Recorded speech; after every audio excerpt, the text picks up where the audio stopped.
করলেন, নামাজ পড়িয়া সালাম ফিরাইয়া উনি যাওয়ার জন্য প্রস্তুত হয়ে গেলেন। এই মুহূর্তে বিবি বলে, স্বামী একটু হাত ধর, আল্লাহ দরবারে দোয়া করবো। হুযায়ফার বিবি হাতগুলো বাঁধে ডাক ডাক, মালিক ও মালিক, বিবাহ বন্ধনে আবদ্ধ করাইল, স্বামী তুমি দিলাম। আমরা জানি নবীজি যে যুদ্ধের মধ্যে দুইজন সাহাবীরে দেয়, দুইজন সেনাপতি বানায় দেয়, একজন দুনিয়াতে তাকে না বিদায় হয়ে যায়। আর এই হুনাইনের যুদ্ধের মধ্যে নবী তিনজনকে সেনাপতি বানাইছে। আল্লাহ গো, ও আল্লাহ, আর প্রথম প্রধান সেনাপতি হলো আমার স্বামী। আমি জানি স্বামী আর দুনিয়াতে বাঁচবে না, আমি আর হুযায়ফাকে স্বামী বলে ডাকতে পারবো না। আমি স্বামীর আদর কি জিনিস পাই নাই, স্বামীর মহব্বত কি জিনিস পাই নাই, স্বামীর দুইটা ঠোঁট আমি বিবির কপালে চুমো খাই নাই। ও আল্লাহ গো, তুমি আমার স্বামীকে বাঁচিয়ে রাখিও। এই কথাটা বিবি বলল, সাথে সাথে হুযায়ফার মুনাজাত ছেড়ে দিল। মুনাজাত ছাড়ার পরে বিবি কো, কি হয়েছে গো বিবি রে? আল্লাহর নবী আমারে কবুল করেছে, আর তুমি যদি এই কথা বলো, আমি যদি আমিন করিয়া ফেলি, আল্লাহ তো আমার শহীদ মর্যাদা থেকে বাদ দিয়ে দিবে। সুবহানাল্লাহ। যদি ওই সময় হযরত হুযায়ফা রাদিয়াল্লাহু তাআলা যদি বলতো আমিন, আল্লাহ তার এই যুদ্ধে আর শহীদ করলো না। বলে আমার নবী আমাকে কবুল করছে, আমার নবী আমাকে শহীদের মর্যাদা দিতেছে, আমি নবী থেকে তোমাকে বেশি ভালোবাসি না। ও বাবাজিরা, ভাইয়েরা আমার, এখান থেকে বিদায় হয়ে যায়। বিবি পিছন দিক দিয়ে পাগলের মতন আওড়া বেশি পাগল বেশি কান্দে। স্বামী এক মুহূর্ত ফিরে তাকাই না। নবীর মহব্বত, নবীর প্রেম, নবীর ভালোবাসা সাহাবীদের অন্তরে এমন আছে, এমন মহব্বত, তারা দুনিয়া ছাড়তে পারে, নবীকে ছাড়তে পারে না। আর আমরা জবান দিয়ে নবী নবী বলতে পারি, কিন্তু নবীর সুন্নাত মানি না। ঠিক কিনা বলেন? আজকে মাঝে বসিয়া বলি, যারা তাকবীর বলে স্লোগান দেই, ফজরের নামাজ পড়ি না, জোহরের নামাজও পড়ি না, আসরের নামাজও পড়ি না, মাগরিবের নামাজও পড়ি না। এবার বুঝিয়া নাও, নামাজ ছাড়া পার হওয়া যাবে না। আল্লাহু আকবার বলেন, আল্লাহু আকবার, লা ইলাহা ইল্লাল্লাহ, লা ইলাহা ইল্লাল্লাহ, লা ইলাহা ইল্লাল্লাহ, লা মুহাব্বত, লা ইলাহা ইল্লাল্লাহ, লা ইলাহা ইল্লাল্লাহ, লা ইলাহা ইল্লাল্লাহ,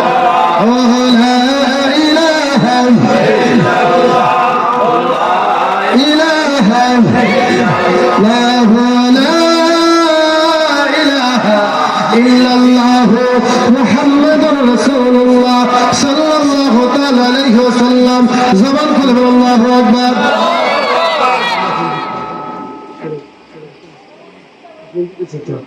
সকলে বলুন মারহাবা। বাবাজিরা, ভাইয়েরা, বন্ধুরা, এই বাংলাদেশ সোনার বাংলাদেশ বলি আল্লাহর দেশ, ঠিক বলেন? প্রত্যেকটা জেলায় উপজেলার মধ্যে আল্লাহর ওলিদের দরবার পাইবেন, আল্লাহর ওলির দরবারে যাইবেন, আল্লাহর ওলির দরবারে যাইয়া 2 রাকাত নফল নামাজ পড়বেন, কোরআন তেলাওয়াত করবেন, ওইখানে বসিয়া মিলাদ কিয়াম করার পরে দোয়া করবেন। ওই দোয়া আল্লাহ ওলির উসিলা কবুল করে নিবে। ঠিক না বলেন? বাস্তব ঘটনা, মিশরের একজন কারি হাফেজে কোরআন, মিশরে ওই হাফেজে কোরআন, তার 3 মাস ধরে পেটের ব্যথা। কিসের ব্যথা? 3 মাস ধরে পেটের ব্যথা। কত ডাক্তার কবিরাজ হেকিম লাগাইলো, আর ভালো হইলে। হঠাৎ করে একদিন এক ফকির দরবেশের সাথে দেখা হচ্ছে, বলতেছে, কি আপনার সব কি সমস্যা? হুজুর, 3 মাস ধরে পেটের ব্যথা সহ্য হয় না, কত ডাক্তার কবিরাজ দেখালাম, পেটের ব্যথা ভালো হয় না। ওই মুরব্বী কই, হ্যাঁ বেশা, ও হাবেশা শোনা, ওই মিশরের পাহাড়ের পাদদেশের মধ্যে একজন আল্লাহর একটা দরগাছের মাজার আছে, যেই মাজারটা জঙ্গলের ভিতরে কোনো মানুষ যাইবে, কেউ তোর সেবা যত্ন করে না। যেহেতু তুমি কোরআনের হাফেজ, আওয়াজ থেকে আখের পর্যন্ত তুমি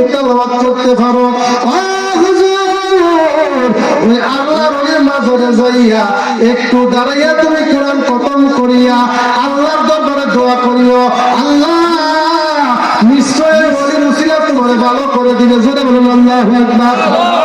এ বাবাজি বাবারা, ওই হাবের সাহেব দৌড়ে মাজারে গেলেন।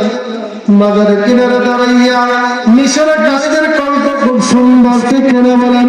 পৃথিবী বিখ্যাত কণ্ঠ, এরা সুন্দর করে কোরআন তেলাওয়াত করে। ওই কারি সাহেব একাধারে এক পায়ে দাঁড়িয়ে একবার খতম করলেন, এক খতম কোরআন শরীফ তেলাওয়াত করে দোয়া করলেন। দোয়া করার পরে পেটের ব্যথা আরো বাড়িয়ে গেছে। আল্লাহু আকবার বলেন, জোরে বলেন আল্লাহু আকবার। এ বাবা, দ্বিতীয়বার আবার দ্বিতীয় কোরআন খতম করলেন, কিন্তু দোয়া করার পর আরো বাড়িয়ে গেছে।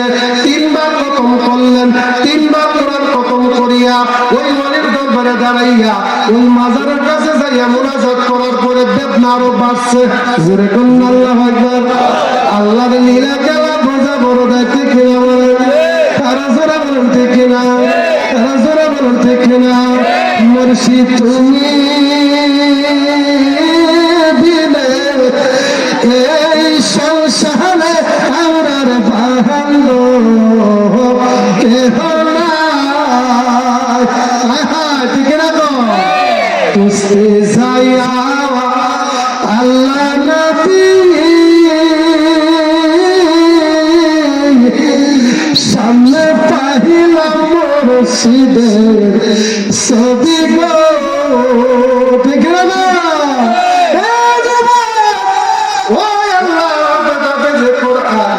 তিন খতম কোরআন পড়ে মুনাজাত করলো, আরো বেশি বেদনা বাইরা গেছে। ওয়াহাবি মোল্লাদের মতন, দাঁড়িওয়ালাদের মোল্লাদের মতন এ মনে করছে ওই কবরের লোক বুঝিমিত, এই মরে হচ্ছে বলে গেছে। এই জন্য একটা হালাতি হাতে নিয়া সে বলে আমি জানতাম আল্লাহর জীবিত, আল্লাহর কোনদিন মরে না, এদের কাপড়ে কাপড় মাটি স্পর্শ করে না, এদের দেহের মধ্যে মাটি ধরে না, পোকা ধরে না। আজকে আমি তিন খতম কোরআন পড়িয়া বুঝে গেলাম আল্লাহর মরে গেছে, আল্লাহর ফসে গেছে। এই বলিয়া রাত করে একটা লাঠি লইয়া এমন জোরে জোরে তিনটা বাড়ি মারলেন, এক একটা বাড়ির দ্বারায় মাটিগুলো দুমাক হইয়া ছিটিয়া গেছে। তিনটা বাড়ি দিয়া হাফেজে কোরআন বাড়ির মধ্যে গেল। একদিন, দুই দিন, তিন দিন লম্বা ঘটনা, অনেক বড় ঘটনা সংক্ষিপ্ত করে দিলাম। সময় বইতো কম, কারণ আমার ভাই ইব্রাহিম ভাই ফোন করতে যেত হুজুর নিয়ে আসবে। আমি এই কথাগুলো বেশি লম্বা করবো না। সকলে বলেন আল্লাহু আকবার। হাফেজে কোরআন এক মাস, দিন, দুই দিন, তিন দিন হয়ে গেল, ঘুম হয় না, রাতে ঘুমায় না, ঘুম নাই, ঘুম নাই। রাতের মধ্যে শুধু হাই হতাশ হঠাৎ করে ঘুম হয় না। গভীর 3 দিনের মাথা ওই ব্যক্তির ঘুম আসলো। ঘুমের ঘরে যাইয়া স্বপ্নে দেখতেছে একটা পাহাড়ের রাস্তা দিয়ে সে হাঁটতেছে। জোরে বলেন আল্লাহু আকবার।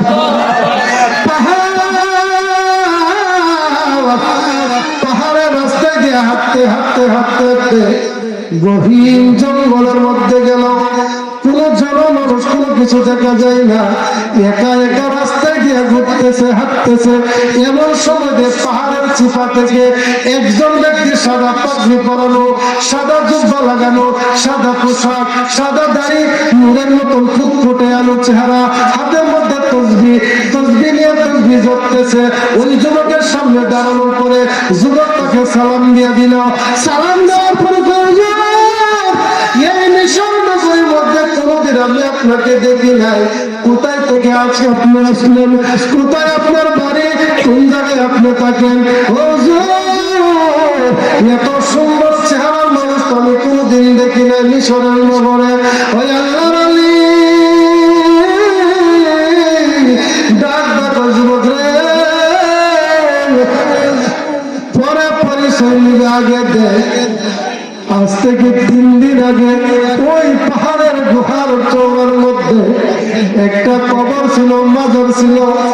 তুমি এখানে 3 খতম কোরআন তেলাওয়াত করছিলাম, তসবিহ করছিলাম। 3 মাস ধরে তোমার পেটের বেদনা ভালো হয় না, কত ডাক্তার কবির আছে কিন্তু তুমি দেখাইলা, কিন্তু তোমার বেদনা আরো বাড়ে বাড়ে। কোরআন খতম করে দোয়া করছো, বেদনা আরো বাড়িয়ে গেছে। গেছে বেদনাথ মনে মায়ের জন্য রাগ করিয়া মনে মনে ভাবছিল আল্লাহ রঙেরা বুঝি ময়রা পচ্চা গল্লা শেষ হয়ে গেছে